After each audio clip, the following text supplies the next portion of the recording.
A Prime Minister talking about difficult decisions, what always happens afterwards in these contexts is the poorest lose out in our society.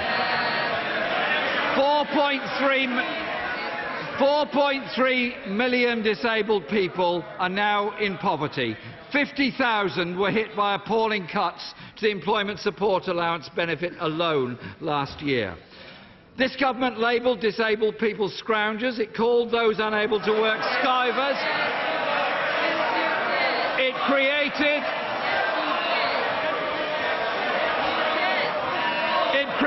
a Order. I don't need any advice from the Home Secretary. He should seek to discharge his own obligations in his office to the best of his ability. I require no advice from the right honourable gentleman on the discharge of mine. Be clear about that. Jeremy Corbyn. Thank you, Mr. Speaker. This government also created a hostile environment. Mr. Speaker, this government created a hostile environment for the Windrush generation. When the UN rapporteur said British compassion for those who are suffering has been replaced by a punitive, mean-spirited and callous approach, he couldn't have summed up this contemptible government any better. Yeah. Child poverty is rising. Homelessness rising. Destitution rising. Household debt rising.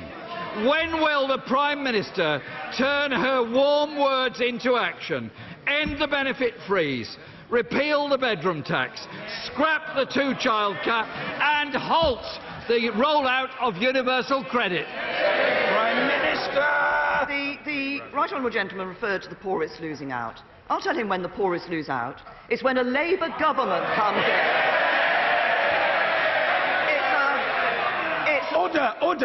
Order! The finger-pointing and yelling and braying must stop. I understand that passions are running highly, but on both sides of the House, we need to have some sense of decorum. The Prime Minister. It's when a Labour government comes in. What this government has done, we've introduced the national living wage. Conservatives, not Labour. We've taken millions of people out of paying tax altogether. Conservatives, not Labour. Under this government, 3.3 million jobs have been created. Every Labour government leaves office with unemployment higher than when it went into office. So what do we see under this government? Our economy is growing, employment is rising, investment is up. We're giving the NHS the biggest single cash boost in its history. Taxes are being cut. Wages are rising. Labour would destroy all that. It's this Conservative government that's building a brighter future for our country. Helen Whately. Thank you, Mr. Speaker. As my right honourable friend knows, none of us look forward to a smear test, but it can make the difference between life and death. Worryingly, nearly a third of women are missing out on cervical screening. Can I ask my right honourable friend what steps she and her government are taking to make sure more women get tested and don't suffer the terrible consequences of picking up cancer too late? Well, can I Prime Minister. I'm grateful to her for raising what is an important point, and we do recognise that we need to do more to encourage women to undertake cervical screening tests. In October, we announced a package of measures which will be rolled out across the country, which has the aim of seeing 3/4 of all cancers detected at an early stage by 2028. And this will see a radical overhaul of the screening programmes, and it will be made more accessible and easier to use. But I just want to give this very simple message, and I'm able to do this standing at this dispatch box. Smear tests are not nice. All those of us who have had smear tests recognise they're not nice. But they are important. If you want to see cancer detected early, have your smear test. A few minutes of discomfort could be saving your life. Ian Blackford. Thank you, Mr. Speaker, and can I thank you for your remarks of welcome to Sammy Woodhouse, a very brave woman who has done the right thing in waiving her anonymity. We must all call out crimes of sexual violence, those responsible must be held to account. Mr. Speaker, we were promised strong and stable. What we have is a government in crisis. A government that has lost 2 Brexit secretaries, a Home Secretary, a Foreign Secretary, a Work and Pension Secretary. A government that has suffered from 3 consecutive defeats in just 2 hours. The first government to do so, Mr. Speaker, in 40 years. And now a government found to be in contempt of Parliament. Is it time that the Prime Minister took responsibility? A responsibility for concealing the facts on her Brexit deal from members in this House and the public. Will she take responsibility? Prime Minister. He is absolutely wrong about that. We have not concealed the facts on the Brexit deal from members of this House. What he will see is that the legal position that was set out on Monday in the 34-page document, together with the statement made and the answers to questions given by the Attorney-General on Monday, very clearly set out the legal position. Ian Blackford. Mr. Speaker, that is an incredibly disappointing response from the Prime Minister. The facts have had to be dragged out of this government by Parliament. Mr. Speaker, this morning we have seen the detail of the legal advice. We have seen the facts that the government tried to hide. Mr. Speaker, this government is giving Northern Ireland permanent membership of the single market and the customs union. The legal advice is clear. It states, despite statements in the protocol that is not intended to be permanent, in international law the protocol would endure indefinitely. Since the Prime Minister returned from Brussels with her deal, the Prime Minister has been misleading the House, inadvertently or otherwise. The Prime Minister must explain...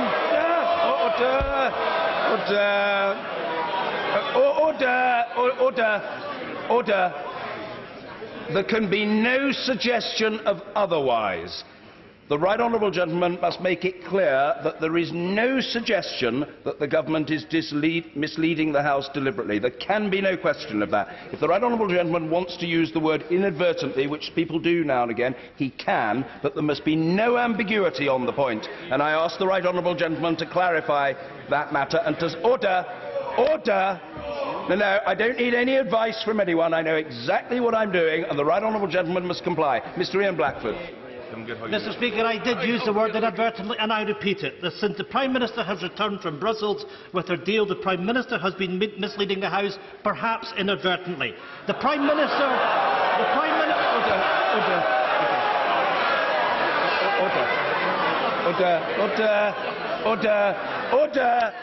Order. I always want the Right Honourable Gentleman to be heard fully, and he will be, but there can be no imputation of dishonour, and the insertion of the word perhaps suggests the Right Honourable Gentleman wants to keep his options open. The option of imputing dishonour does not exist. That word must now be removed. Please rephrase, continue and complete briefly. Mr. Ian Blackford. Mr. Speaker, I say again inadvertently.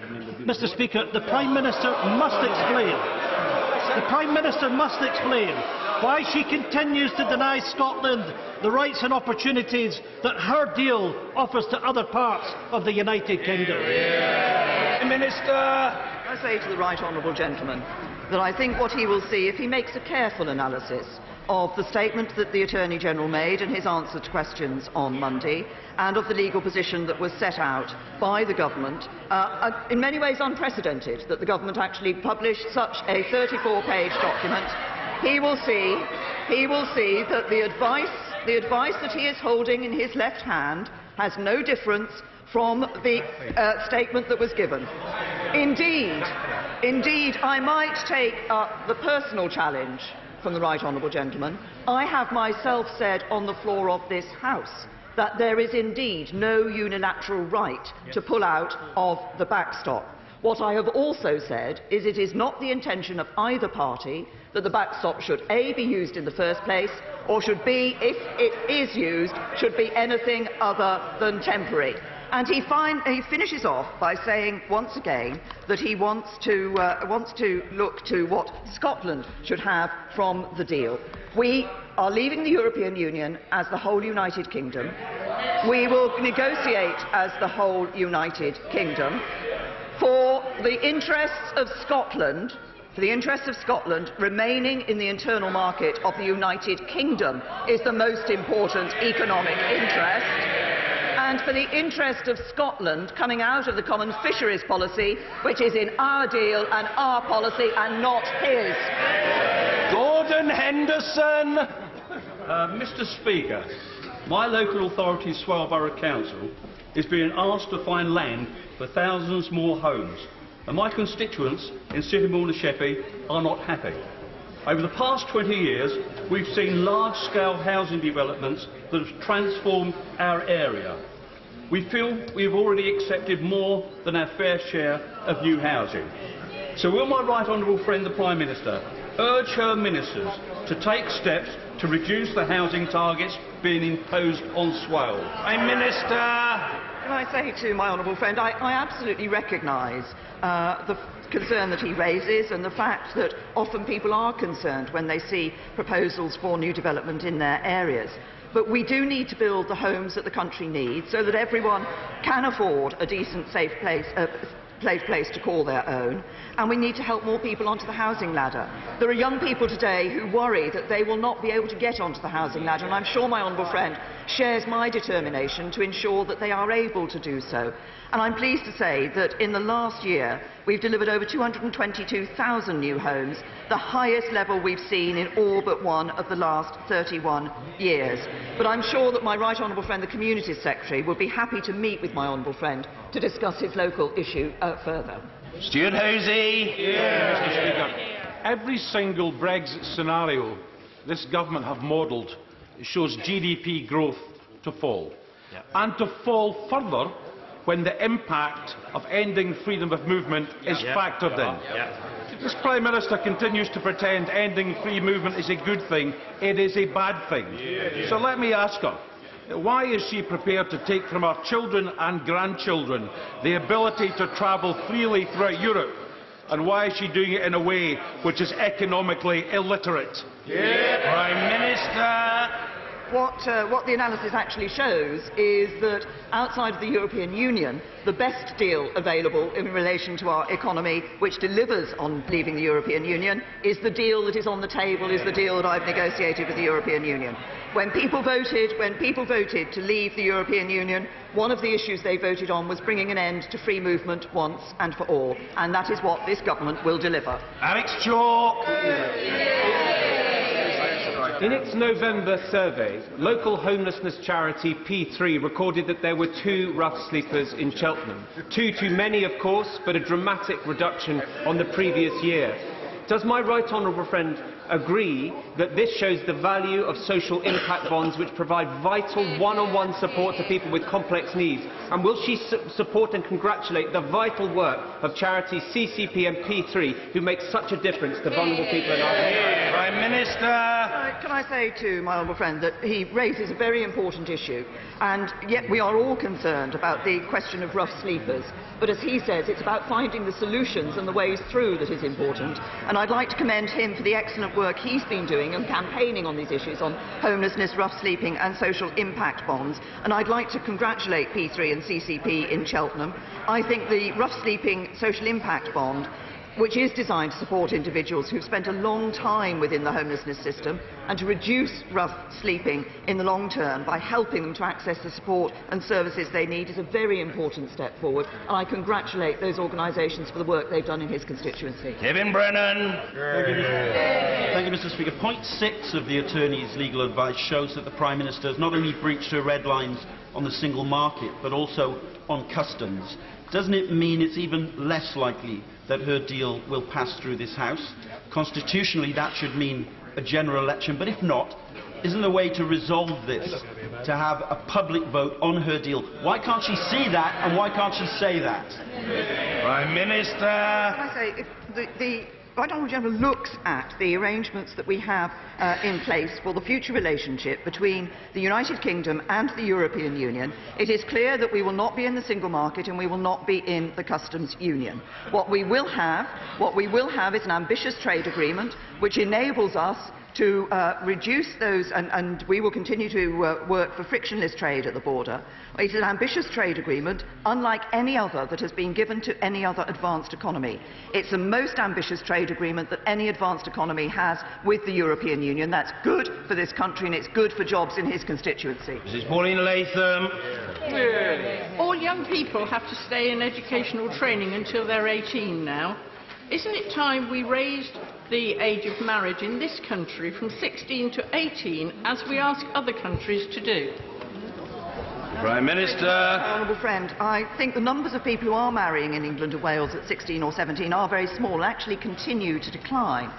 We've not seen any evidence of failings in the existing protections for people to marry in England and Wales at 16 or 18 with the appropriate consents, but we do continue to keep this under review. And my noble friend, the Baroness Williams, said back in September that we will look at whether there's any link between parents giving consent when girls are aged 16 or 17 and instances of forced marriage, if that is one of the concerns, that may be one of the concerns behind the point that my honourable friend is making. So we will specifically look at that issue. McGovern. Thank you, Mr. Speaker. In March 2017, the Prime Minister knows that New Ferry in my constituency was devastated by a huge explosion and many people injured. I raised this with her at Prime Minister's questions, and Mr. Speaker, she said that the community would get support to recover. After 18 months of struggling, her Secretary of State has now written to me to say that New Ferry will get no such support from her government. So was I wrong, Mr. Speaker, to take her at her word? Or were my constituents right when they said, when it comes to helping people, you can never trust the Tories? Prime Minister. I say to the honourable lady, I think she knows of incidents when people have been able in her region to trust the Tories. And she knows what... Let's look at the explosion in New Ferry. Let's look at the explosion in New Ferry. It was clearly devastating. It clearly impacted both residents and businesses, and I did, as she said, made a commitment to look at it. Now, I will look at the letter that she has received from the Secretary of State, because my understanding was that the MHCLG, the Ministry, was encouraging Wirral Council to apply for a range of funding streams, including various sums of money that would have been available, and that they had asked Homes England to work with the Council and had made on their regeneration plans and had made money available in response to that. But I will certainly look at the letter she refers to. Charles Walker. Mr. Speaker, I do rise from the naughty corner, so I might need your protection. Mr. Speaker, can I thank my right honourable friend for her determined campaigning in the area of mental health, both as Home Secretary and now as Prime Minister. And will she join me in congratulating Sir Simon Wesley, who has just done a review of the Mental Health Act? His findings will be published tomorrow. Sir Simon conducted this review with great good humour, with compassion and dignity. And even though this House is so divided on so many issues, it should be united on this report.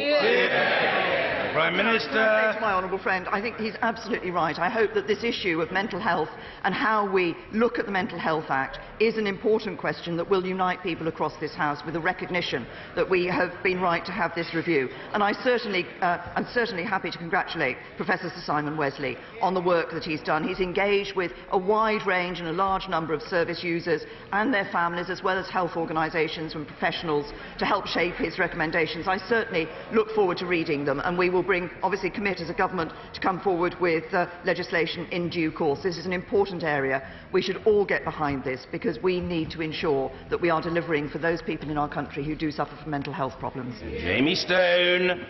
Mr. Speaker, as the Dounreay nuclear site in my constituency continues to decommission, the issue of high-quality replacement jobs is hugely important. In fact, it's crucial. Therefore, I welcome Her Majesty's Government's decision to locate the UK's first vertical take-off rocket launch site in the north of my constituency. I give credit where it is due, Mr. Speaker. Will the Prime Minister ensure that the maximum number of jobs arising from this site will be located locally in North Southend and Caithness and not somewhere much further south? Can I say to the honourable gentleman, I thank him for his remarks about the government's decision. This is an exciting opportunity for the United Kingdom to be taking a leading role in the new commercial space age, and obviously he's referenced the new spaceport and the ambition that we have there. I understand that following a positive report by the local Crofters Association, Highlands and Islands Enterprise is moving ahead with their plans, which could create 40 skilled jobs locally in spaceport construction and operation. And I recognise the importance of the skilled jobs that he's talking about locally. I think this is a real opportunity for his constituency, but it's also an opportunity for the UK to be at the leading edge of this technology. Sir William Cash. Thank you, Mr. Speaker. The motion that was passed yesterday relating to the Attorney-General related to the whole of the agreement, not just to the question to which the letter which we've now had published relates, which is exclusively the protocol on Ireland and Northern Ireland. Mr. Speaker, surely, given the fact that under the Ministerial Code it states the law officers must be consulted in good time before the government is committed to critical decisions involving legal considerations, and the Attorney-General states that the international agreement is binding on the United Kingdom and the EU, why is it that we have not had an opinion on matters such as the control over laws, ECJ jurisdiction, the incompatibility of the agreement with the repeal of the 72 Act, and matters of seminal importance to deciding this question? Prime Minister. To the honourable gentleman, that I suggest he looks at the remarks that were made in this chamber yesterday following the government's announcement that it would indeed be publishing this final advice that was given by the Attorney-General, which was asked for. He has referred once again to the issue of the repeal of the 1972 European Communities Act. As I have answered him, I think on more than one occasion in this chamber and in the liaison committee, it was always clear when the EU Withdrawal Act went through, which indeed did repeal the 1972 European Communities Act and bring the EU law, the EU law into UK law, that in the occasion that there would be an implementation period in which we were operating much as the same as we are today as a member of the European Union, then it would be necessary to ensure that any necessary changes were made, and those changes would be made in the withdrawal agreement bill, which will be brought before Parliament. Mrs Sharon Hodgson. Thank you, Mr. Speaker. The Prime Minister may recall that last week I asked her about the terrible funding settlement for Tyne and Wear Fire and Rescue Service. Well, I was not happy with the answer, so I'm going to try again. In light of the fact that funding local services such as police and fire through the council tax precept just doesn't work in areas such as mine, will she look again at this funding formula that is going to leave areas such as mine perilously close to being an unsafe service in fire and police very soon? I understand that in Home Office orals earlier this week, the Police and Fire Minister undertook to get back to the honourable lady. But as I think my right honourable friend, the Fire Minister, made clear this week, the authority's core spending power has increased this year. I'm also informed that Tyne and Wear hold £25 million of reserves, which is equivalent to 52% of their core spending power. Trudy Harrison. In Cumbria, we have endured 42 days of rail strike action, despite the Transport Secretary's assurance that the guards on the Cumbrian coastal line will remain. Will my right honourable friend, the Prime Minister, condemn the actions of RMT, which have left vulnerable people without public transport and businesses suffering in the run-up to Christmas? Well, can I say to my honourable friend that I do indeed condemn the action that has been taken by RMT, which, as she said, is leading to people and businesses suffering as a result. And we're calling on RMT to end these strikes. They've been guaranteed jobs beyond this franchise. There is no need, there is no reason to continue this needless action. And the message is very clear. Stop the strikes, get round the table and put passengers first. Julie Cooper. Thank you, Mr. Speaker. Ofsted report that 1.3 million children with special educational needs are not getting those needs met in school, and over 2,000 children on EHC plans in 2018 received no support whatsoever. Ambitious for Autism report that there's been an increase of 60% over the last 4 years in autistic children being excluded from school. Today, can I ask the Prime Minister to please look beyond those figures to the children affected and the distress that they and their parents are experiencing? And will she agree with me that this is a national scandal that needs to be addressed with the utmost urgency? Can I say to the Honourable Lady, every child deserves the right education. Every child deserves the right education for them. And we are working to drive up the quality for children with special educational needs and those with disabilities as well. And we've taken a number of steps. We've introduced a new inspections framework, more focused on local area strengths and weaknesses, and we're working to spread best practice. There are some areas where this is dealt with in a better way than in others. And when used properly, the education, health and care plans do ensure support is tailored to the needs of children, and families are put at the heart of the process, and more money is going in this year towards children with special educational needs. But I recognise that often there are parents of children with special educational needs who feel that they are constantly having to beat their head against the bureaucracy that they come up with in order to ensure that they get the right support for their children. We're committed to ensuring that we are delivering for children, and we're delivering for quality education that is right for children with special educational needs. Thank you very much, Mr. Speaker. I know how much the Prime Minister likes to get out on the doorsteps of her constituency every time she's able to, as I do. Does she, like me, find that people are raising with her the issue of potholes on a regular basis? Yes. And does she, like me, welcome the fact that we are spending £6.7 million? Yeah. What happens in my constituency as well? I want to hear about the pothole situation. In Redditch and elsewhere, absolutely. Rachel McLean. Thank you, Mr. Speaker. The roads in Redditch are excellent on the whole, but we are very pleased to be awarded £6.7 million worth of funding across Worcestershire in the recent budget. How quickly does the Prime Minister think this money will be spent fixing our roads? Prime Minister! Can I say to my honourable friend, she does indeed raise an important issue. Potholes and local services and issues that matter for people on a day-to-day basis are those that are raised on the doorstep. And my understanding is that the money is available and it should be being spent now. Joanna Cherry. Thank you, Mr. Speaker. In the Scottish case, which has established that Article 50, or the Prime Minister's Article 50 notice, can indeed be revoked, the UK Government has lost 3 times, in the Supreme Court of Scotland, in the UK Supreme Court, and yesterday in the Advocate General's opinion in the Court of Justice of the European Union.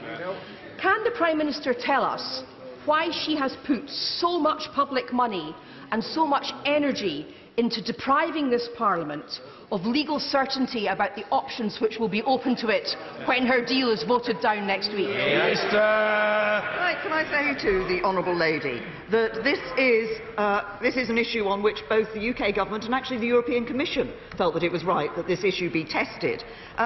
We will not revoke Article 50. That is clear. The Government will not revoke Article 50. And I think everybody in this House needs to understand what the judgment of the Advocate General, which, if past experience is anything to go by, the Court will go with, but it still hasn't come to its final decision. But if the advice of the Advocate General if his determination does go ahead, what it says is that it is possible for a country unilaterally to revoke Article 50, but that isn't about extending Article 50, it's about making sure that we don't leave the European Union. That's what that judgment is about. We will not revoke Article 50. The British people voted to leave the European Union, and we will be leaving. Paul Scully. Thank you, Mr. Speaker. And number of members of this House and members of the public are still concerned that we may risk being in an extended, if not permanent, backstop situation or customs territory. Can my right honourable friend explain why, in her opinion, the European Union won't want this to exist and that they will negotiate in good faith for an extensive free trade agreement? Minister. Well, my honourable friend is absolutely right. I recognise there are concerns about the backstop, but it is indeed the case that it is not attractive for the European Union to have the United Kingdom in the backstop for a number of reasons. First of all, because in that backstop we will be making no financial obligation to the European Union. We will not be accepting free movement, and there will be very light-touch level playing field requirements. These are matters which mean that the European Union does not see this as an attractive place for them to put the UK. They think that's an attractive place for the UK to be in, and they won't want us to be in it for any longer than is necessary. Patricia Gibson. Thank you, Mr. Speaker. The European Structural Fund is worth billions to Scotland and funds initiatives in my constituency of North Ayrshire and Arran, such as tackling poverty and promoting social inclusion. This is to be replaced by the UK Shared Prosperity Fund. However, we have no real detail or clarity as to how this fund will be designed or when it will begin. Why not? Prime Minister. Replaced by a Shared Prosperity Fund, which will be looking at ensuring that we're dealing with disparities which exist between communities and between nations, and the government will be consulting before the end of the year. Derek Thomas. Mr. Speaker, next week will be the first opportunity for MPs to vote on the withdrawal agreement, and I was glad to have the opportunity to speak to the debate last night. Should the withdrawal agreement not secure the support of Parliament, can my friend the Prime Minister assure this House and my constituents that Her Majesty's Government will seek early dialogue with negotiators in Brussels to seek to address the genuine concerns of MPs across the House? Prime Minister. My honourable friend, I believe that the deal we have negotiated is a good deal. I recognise that concerns have been raised, particularly around the backstop, and that is an issue which, as I said yesterday in my speech in the debate, I'm continuing to listen to colleagues on that and considering the way forward. Nick Smith. Mr. Speaker, one of my constituents has lost thousands of pounds from his British Steel pension as he was preyed upon by a rogue financial advisor. It's happened to hundreds of others across the country. The Financial Conduct Authority doesn't have the teeth to sort this out. I think ripping off pensioners is criminal. Does the Prime Minister agree? Prime Minister. Can I say to the honourable gentleman that I'm very sorry to hear of the case of his constituent in relation to his pension and the actions of that financial advisor, and I will ensure that the Treasury look at this issue of the Financial Conduct Authority in these sorts of cases. Vicky Ford. Speaker, our country's children are our country's future, and yesterday Ofsted reported that 95% of early years providers are now ranked good or outstanding, up from 74% 6 years ago. So will the Prime Minister join me in thanking all those who work in early years organisations for giving our children the very best start in their lives? Prime Minister. I absolutely agree with my honourable friend that the early years education is important. It's important for children to give them that good start in life. I think it is a matter to be welcomed and applauded, the fact that we now have 95% of those providers ranked children in good or outstanding provision of early years, and we should thank all those who are working in early years provision for the excellent work they're doing for our children and their future. Gregory Campbell. Thank you, Mr. Speaker. This morning's legal advice refers to the backstop as permanent arrangement and will endure indefinitely. A repeat of previous assertions that were made. Does the Prime Minister agree at this last moment that the entire premise of the backstop has been based on a false assertion? It is a practical, physical, political impossibility under any circumstances for a hard border to emerge on the island of Ireland. Why has she allowed that to be used as a negotiating ploy by the EU against the United Kingdom? Prime Minister. Honourable gentlemen, this is not a negotiating ploy by the European Union against the UK. What it is our commitment as a UK government to the people of Northern Ireland. He says that the political assertion that there will be no hard border is sufficient to give people reassurance for the future. I say no. What people want to know is that arrangements will be in place. It doesn't have to be the backstop. The future relationship will deal with this. The extension of the implementation period could deal with the temporary period. Alternative arrangements could deal with it. But people need to know it is beyond a political assertion that there is that commitment there to the people of Northern Ireland to ensure that we have no hard border. Blackman. Mr. Speaker, yesterday London students heard from the renowned Holocaust survivor Hannah Lewis. She described the horrors of Europe's darkest hour.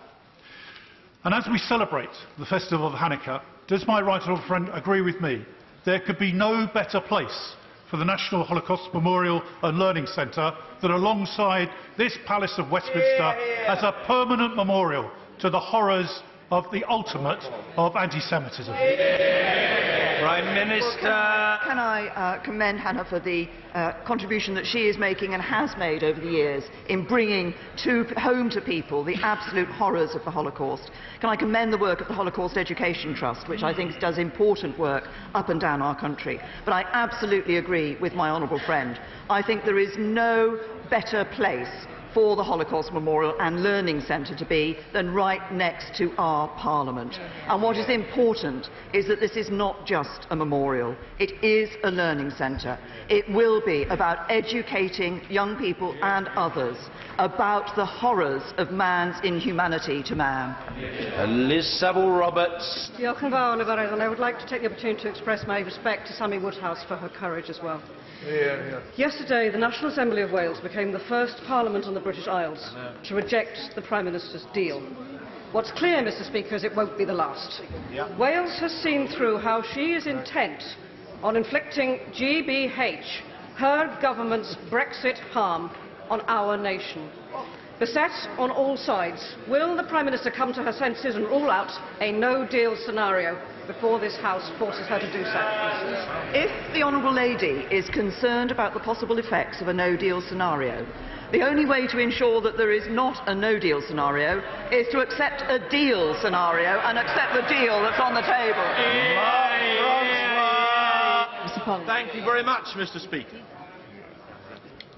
Prime Minister, the legal witch hunting of military veterans, which is something I've been raising with you, I think, for around a year now, is getting worse.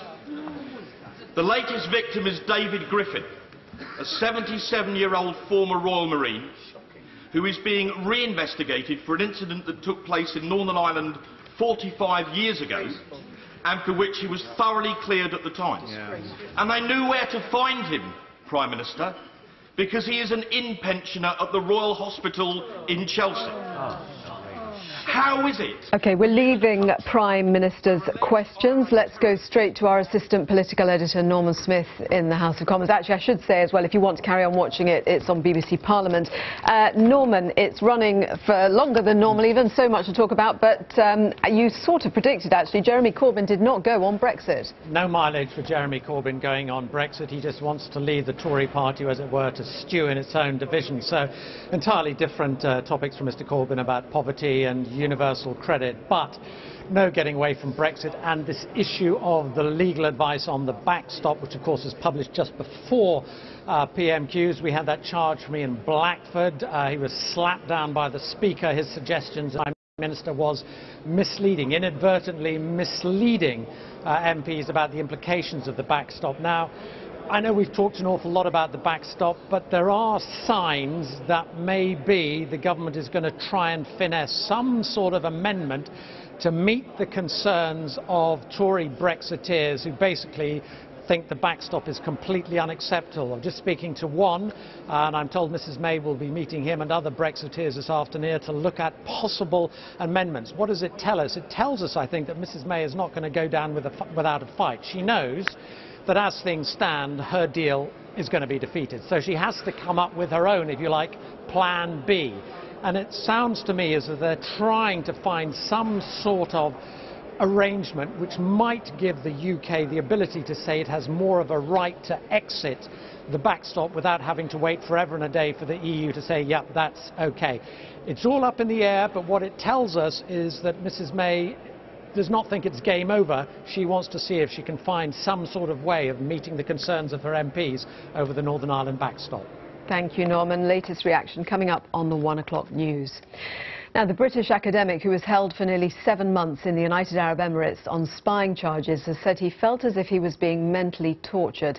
Matthew Hedges was jailed for life but returned to the UK last month after being pardoned.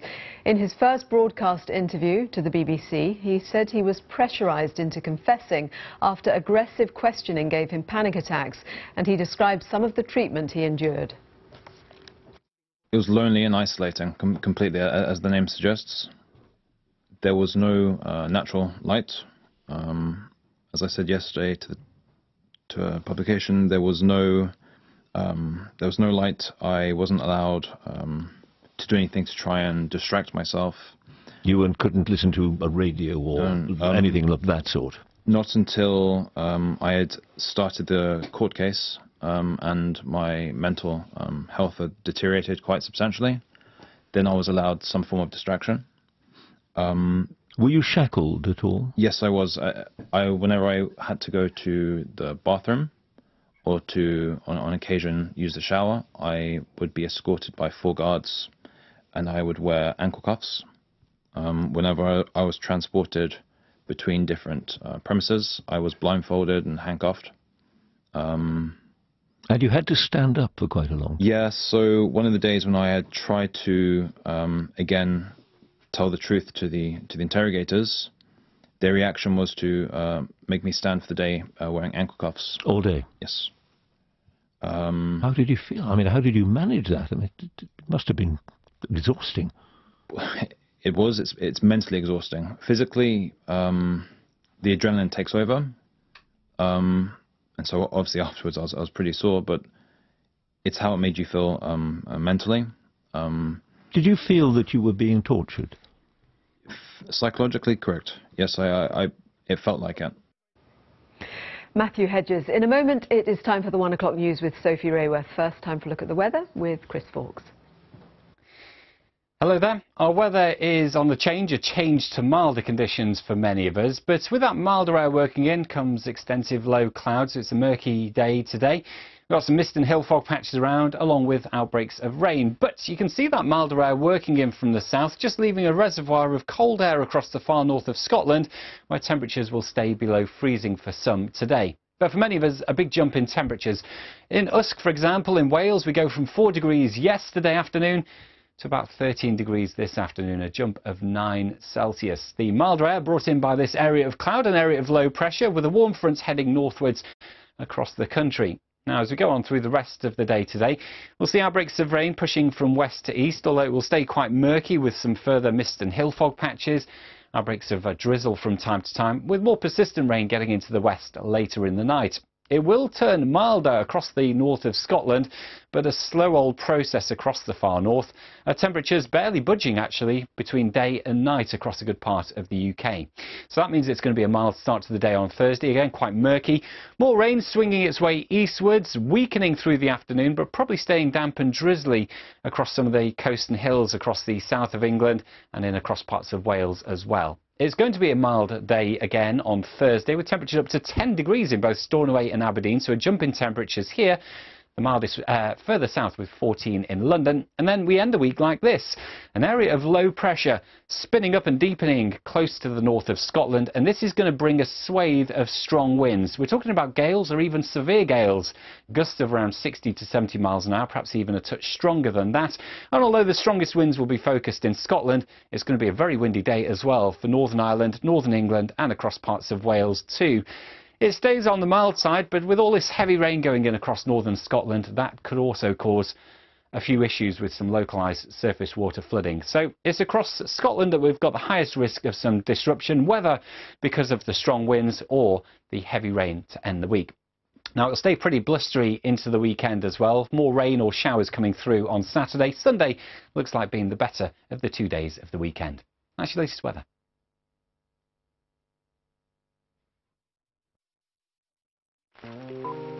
There are many movies out at the moment that are claiming to be comedies. This beats all of them. And on the one hand, it's a political tale. On the other hand, it is magic, realist fable. It is baggy and overlong. You can either just see it as a really good popcorn adventure or as something much deeper. That's what a proper cult movie looks like. My problem with it is I wanted it to be darker. The script is laughable, but not in a good way. This has proved so divisive. I was reminded of the friendship between Elliot and E.T. Every time anyone says mockumentary, immediately think, is it as good as Spinal Tap? The answer is no. Very smartly reinvented a franchise, and who thought that was possible? It does the thing that cinema is meant to do at its very best, to completely immerse you, to transport you, to take you to another world. Words of Wisdom, the film review, Friday at 5:45 on the BBC News Channel.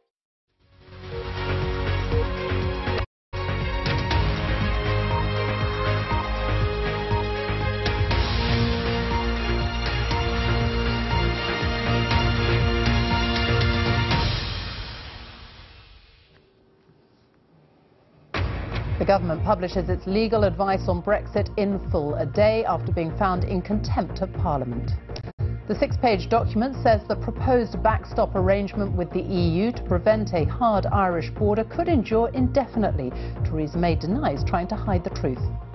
He's absolutely wrong about that. We have not concealed the facts on the Brexit deal from members of this House. We'll have all the latest from Westminster as the second day of debate on the government's Brexit deal gets underway, also this lunchtime. The British academic Matthew Hedges, who was jailed for spying in the United Arab Emirates, says he endured psychological torture. One of the days when I had tried to, again, tell the truth to the interrogators, their reaction was to make me stand for the day wearing ankle cuffs. Ryanair faces legal action after it cancelled hundreds of flights over the summer but refused to compensate passengers. World leaders gather in Washington for the funeral this afternoon of former President George H.W. Bush. And a medical first in Brazil, the baby born after its mother was given the womb of a woman who was dying. And coming up in sport later in the hour on BBC News, after 11 years under the ownership of Mike Ashley, Newcastle United could be sold in a matter of weeks.